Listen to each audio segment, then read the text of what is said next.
महाराष्ट्राचे लाडके उपमुख्यमंत्री स्वर्गीय अजितदादा पवार यांची उद्या जयंती आहे। त्याच पार्श्वभूमीवर एक अतिशय सुंदर अशा प्रकारचं चित्र प्रदर्शन आज मविमच्या हॉलमध्ये त्याचं उद्घाटन आम्ही केलं। अतिशय सुंदर अशा प्रकारची चित्र दादांचं संपूर्ण जीवन दर्शवणारी, त्यांच्या लहानपणातली, परिवारातली, लग्नातली आणि त्यांच्या राजकीय सामाजिक कारकिर्दीतली विविध क्षण जी आहेत ती अतिशय चांगल्या पद्धतीनं या प्रदर्शनाच्या माध्यमातून आपल्याला पाहायला मिळतात।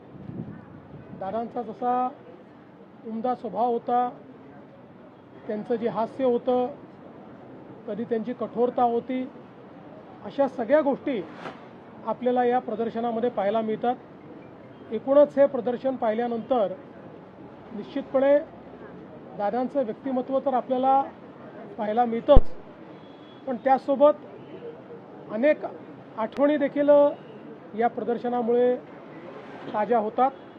त्यामुळे मी खरोखर या ठिकाणी अभिनंदन करेन ज्यांनी ही सगळी चित्र एकत्रित करून आणि इतकं सुंदर प्रदर्शन या ठिकाणी तयार केलं।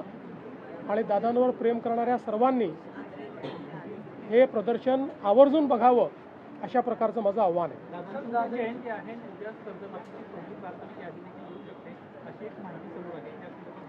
प्रयत्न आहे की उद्या पहिली यादी जी आहे ती जाहीर व्हावी।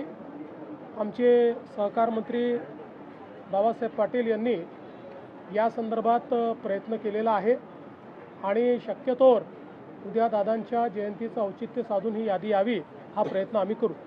सातत्यानं ठिकठिकाणी राज्यात आंदोलनं होऊ लागलेले आहेत, कायदा सुव्यवस्थेचा प्रश्न निर्माण होऊ शकतो, काय अधिकची माहिती प्राप्त झाली का तुम्हाला या आंदोलनाच्या बाबतीत? बघा, असं आहे की लोकशाहीमध्ये आंदोलन करण्याचा अधिकार सर्वांना आहे।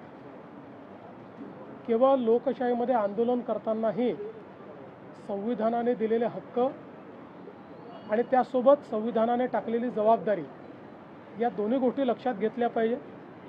कोणीही परवानगी घेऊन आंदोलन करत असेल, शांतिपूर्ण आंदोलन करत असेल तर अशा आंदोलनाला परवानगी पण दिली जाईल आणि अशी आंदोलनं करण्याचा सगळ्यांना अधिकार आहे।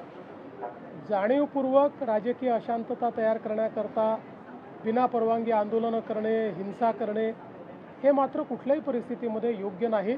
त्याच्यावर आवश्यक ती कारवाई केली जाईल।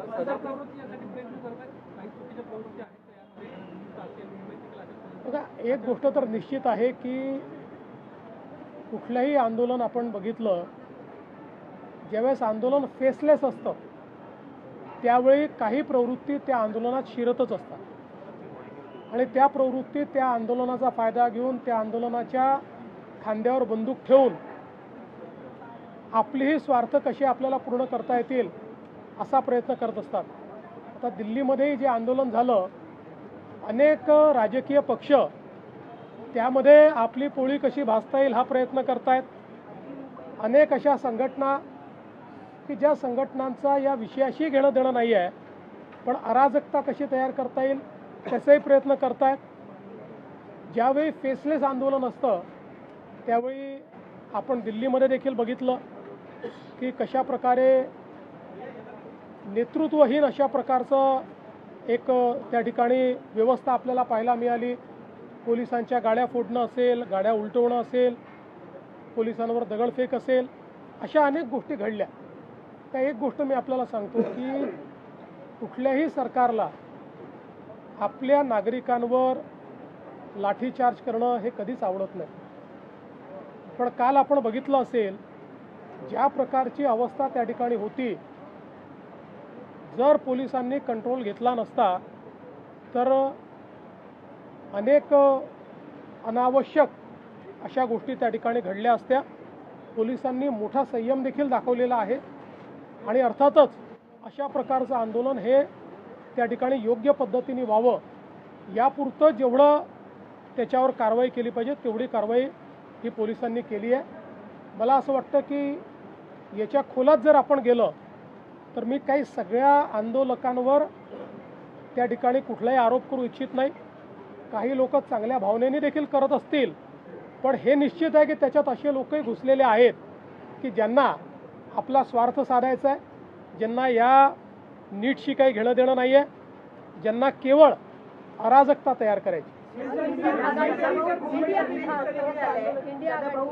यांचे एक वक्तव्य आलंय, त्यांनी म्हटलंय की जंतर मंतरवर आंदोलन करणारे हे अतिरेकी आहेत. सदाभाऊ काय बोलले हे मला माहिती नाही.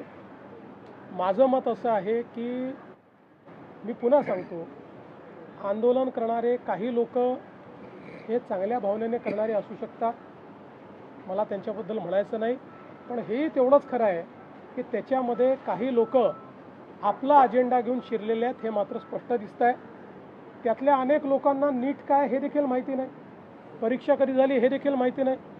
ते आपापला अजेंडा त्या ठिकाणी सांगून राहिलेले आहेत. याचा अर्थ काय? याचा अर्थ असा आहे की सगळे काही एका दिशेने चालणारे, एका विचाराकरता तिथे आलेले नाही आहेत. हौशे नवशे गौशे देखील आपापला अजेंडा पूर्ण करण्याचा प्रयत्न करत आहेत. आणि काही राजकीय पक्ष ज्यांना त्या राज्यांमध्ये रिजेक्ट केलेलं आहे, असे पक्ष यातून आपल्याला पुन्हा काहीतरी मिळवता येईल का असाही प्रयत्न करत आहेत.